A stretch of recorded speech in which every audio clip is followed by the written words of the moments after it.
adik-adik, bertemu lagi dengan Mamoy. Kali ini kita sudah sampai di penutup buku tema pertama. Sekarang Mamoy akan membacakan sebuah kisah tentang JJ si jerapah.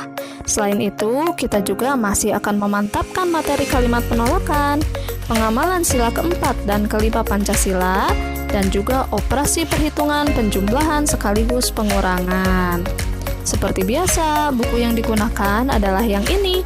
Jika kebetulan bukunya sama dengan Mamoy, silahkan buka halaman 175 sampai 179. Yuk kita ke halaman 175. Kita baca dari atas ya. Ketika menolak permintaan orang lain, kita harus mengucapkannya dengan sopan. Kerukunan akan terjaga bila kita bertutur kata dengan baik. Pernahkah kamu mendengarkan dongeng tentang menolak permintaan seseorang? Ayo mengamati. Simaklah dongeng di bawah ini dengan cermat. Kisah JJ si jerapah. Di padang rumput yang luas, hiduplah sekelompok jerapah. Ada jerapah bernama JJ dan Jojo. JJ bersifat sombong karena merasa tubuhnya paling tinggi. Jojo bersifat baik hati, tubuhnya tidak terlalu tinggi. Pada suatu hari, kakek jerapah meminta tolong kepada JJ dan Jojo. Kakek jerapah meminta tolong diambilkan daun segar. Namun, JJ menolak. "Tidak mau, kek, saya sedang repot." Jojo dengan sekuat tenaga mengambil daun segar untuk kakek jerapah. Ceritanya belum selesai, kita lanjut ke halaman 176. Suatu hari, JJ mendapat kesulitan. JJ jatuh, kakinya terjepit bebatuan. Teman-teman hewan lain tidak tega melihat JJ kesulitan. Mereka menolong JJ. Akhirnya, JJ sadar bahwa saling menolong antar teman itu penting. Oke, ada pertanyaan di bawah sini. Ayo menulis. Apa saja yang ingin kamu ketahui tentang dongeng di atas? Tuliskan pertanyaan tentang dongeng yang telah kamu dengar. Tuliskan pada kartu pertanyaan yang kamu buat. Tukarkan kartu dengan teman di sampingmu, lalu jawablah kartu pertanyaan temanmu. Nah, ini seperti tugas yang kemarin-kemarin ya. Bedanya, kali ini kita tidak diberikan kotak khusus untuk menjawab pertanyaan ini. Akan Mamoy beri contoh satu pertanyaan saja. Misalnya seperti ini. Kenapa teman-teman hewan lain masih mau menolong JJ walaupun ia sangat sombong? Jawabannya adalah karena mereka tidak tega melihat JJ kesulitan dan mereka tahu bahwa saling menolong antar teman itu penting. Sekarang kita ke halaman 177. Tuliskan kalimat penolakan yang terdapat pada dongeng. Mari kita isi di dalam kotak hijau ini. Sekedar mengingatkan, kalimat penolakan biasanya mengandung kata tidak. Silahkan cari oleh adik-adik pada teks tadi, adakah kalimat yang mengandung kata tidak? Jika diperhatikan, ada 3 kata tidak di sini. Yang ini ya, yang Mamoy lingkari ini.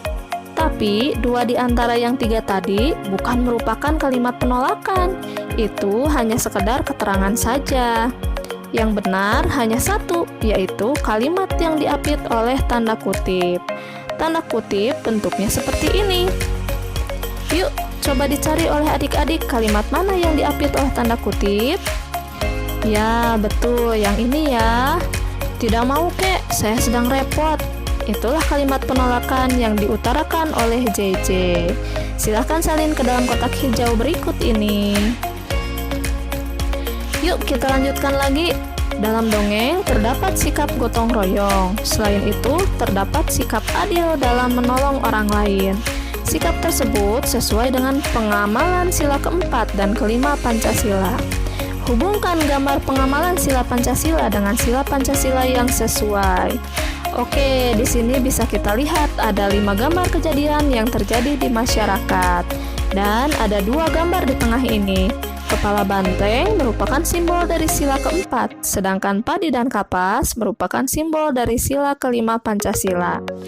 Untuk dapat menghubungkan garisnya, mari kita bahas satu persatu dari kelima gambar ini. Kita mulai dari gambar yang ini ya. Di sini terlihat banyak orang sedang duduk di dalam sebuah ruangan. Di depan terlihat ada seorang bapak yang sedang menghitung, kemudian menuliskannya di papan tulis.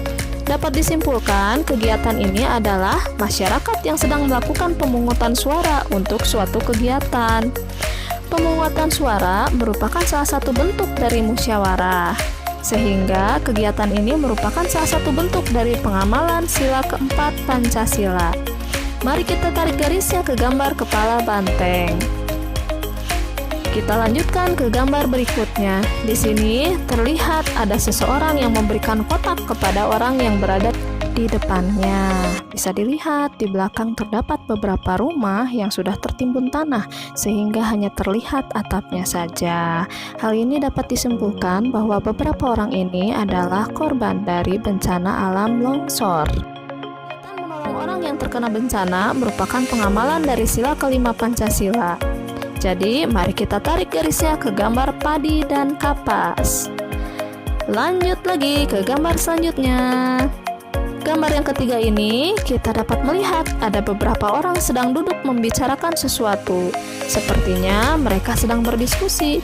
Berdiskusi merupakan bentuk musyawarah, sehingga gambar ini merupakan pengamalan dari sila keempat Pancasila. Mari kita tarik garisnya ke gambar kepala banteng. Lanjut lagi ke gambar berikutnya. Nah, sekarang kita lihat ada beberapa ibu mengelilingi timbangan bayi. Timbangan ini merupakan ciri khas dari Posyandu. Memberikan pelayanan kesehatan bagi seluruh masyarakat Indonesia merupakan pengamalan dari sila kelima Pancasila. Jadi, mari kita tarik garisnya ke gambar ini menuju gambar padi dan kapas. Gambar terakhir, di sini terlihat Udin sedang menuntun seorang nenek tua.